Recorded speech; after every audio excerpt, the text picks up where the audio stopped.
La cocina es frecuentemente el primer lugar que los niños visitan al llegar, pero no siempre es el más seguro. Según los pediatras, millones de niños se enferman es por lo que comen en casa y no por lo que consumen en la calle.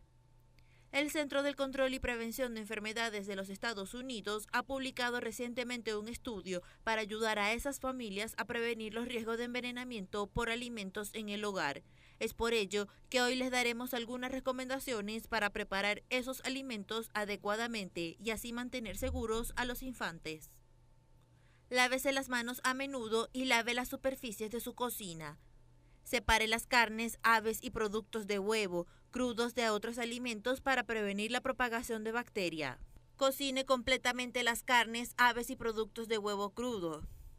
Use un termómetro para alimentos y asegúrese que estos hayan alcanzado una temperatura suficientemente alta como para matar cualquier bacteria dañina que pueda estar presente. Refrigere tan pronto pueda lo que no haya consumido. Así es, el día de hoy estamos dedicados para darle recomendaciones para la manipulación de alimentos, además de cómo congelar y descongelar de manera adecuada los mismos. Veíamos que sí, los niños van a entrar a la cocina y van a tratar de manipular algunos alimentos y bueno, ya queda tarea del padre también hacer una higiene adecuada de esta cocina y estar muy pendiente de ellos y también evitar algún tipo de accidente porque va a estar en un área caliente normalmente. Seguimos hablando sobre el congelado y el descongelado. Hay personas que compran porque tienen una familia muy numerosa, de repente un pollo entero, compran carnes en una bandeja o en una bolsa donde le colocan diferentes bistec o de repente carne molida, piezas en específico y la congelan.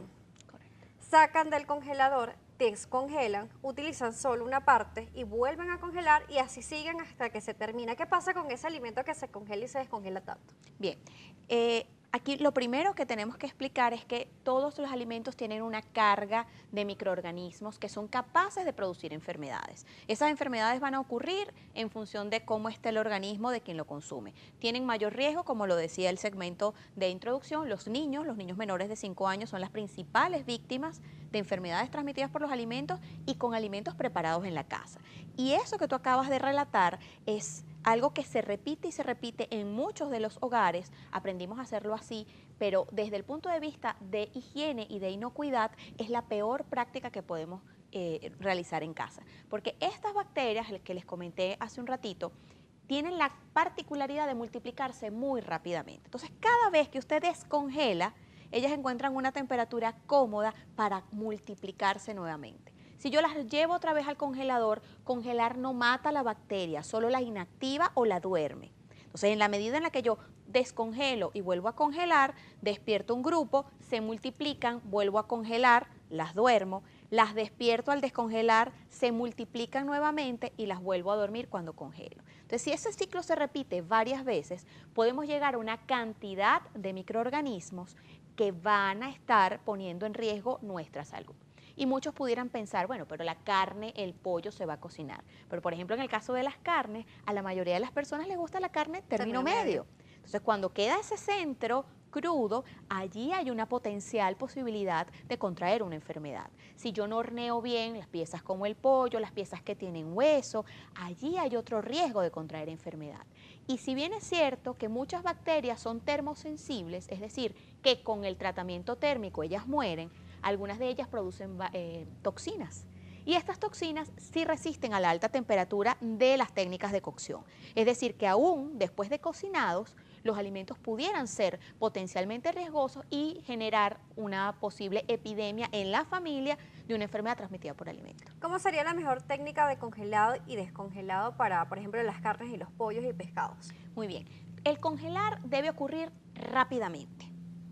¿Sí? La mejor manera de congelar es congelar rápido. Entonces usted llegó con el alimento, lo dividió en porciones. Aquí la premisa de divide y vencerás es perfecta. Mientras más porciones pueda tener yo, es decir, porciones más pequeñas, más rápido se congela la pieza, entonces más rápido vamos a inactivar esas bacterias.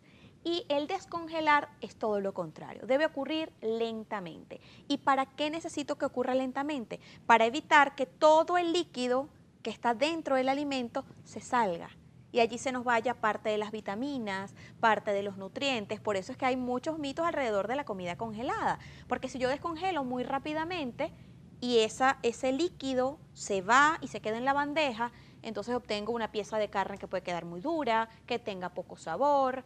Si de allí, por ejemplo, en el caso de los vegetales, los voy a cocinar en agua hirviendo y los dejo hirviendo por varios minutos, allí también voy a hacer que se pierdan algunos nutrientes. Entonces, congelar rápido, descongelar lento. La mejor manera de descongelar es en la parte menos fría de la nevera o del refrigerador. Si estoy apurado, si tengo una emergencia, no descongelé a tiempo, la otra técnica sería usar el microondas, pero con el microondas pasa algo que es bien importante, que es que leer las instrucciones para poder saber cuál es el ciclo más apropiado para descongelar y no cocinar, porque muchas veces lo que me reportan las personas es que salió la pieza descongelada pero cocida a la mitad. Entonces eso genera, bueno, también unos aromas que no son nada agradables y eso pues genera un poco de adversión a utilizar la técnica del microondas para Es que descongelar. precisamente el microondas también tiene un ciclo donde dice descongelado. Entonces también algunos microondas ya gradúan automáticamente según el peso que metes en la bandeja del descongelado. También pregunto con el descongelado. Hay personas que tienden a colocarle agua caliente en chorro o hervir el agua para descongelarlo rápidamente. ¿En qué envase, si es la necesidad de hacerlo así, se debe aplicar? Por ejemplo, en envases de vidrio podríamos tener calor frío y romper este envase. Entonces, tener los accidentes que decías hace unos minutos atrás, de que podríamos estar contaminando ese alimento con partículas de vidrio. Entonces, hay personas que pueden estar cocinando alimentos contaminados o con partículas tan importantes como el vidrio que podría estar haciéndonos daño. Así es. Bueno, si lo va a hacer en un recipiente de vidrio, que sea un vidrio templado, un vidrio apto para estos cambios de temperatura. Yo no recomiendo utilizar agua caliente, yo recomiendo utilizar agua a temperatura ambiente y dejarlo en ese bol o en esa olla unos 30 minutos.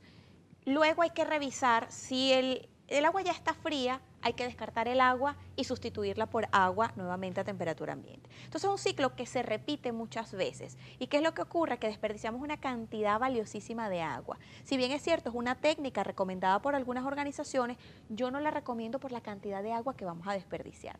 Yo prefiero planificar y con tiempo descongelar en la nevera la cantidad de piezas que verdaderamente voy a cocinar y si no las voy a consumir en el momento, cocínelas, enfríelas y congélelas. Muy bien, María Ángel, gracias por las recomendaciones. ¿A través de qué redes sociales o contactos la pueden conseguir?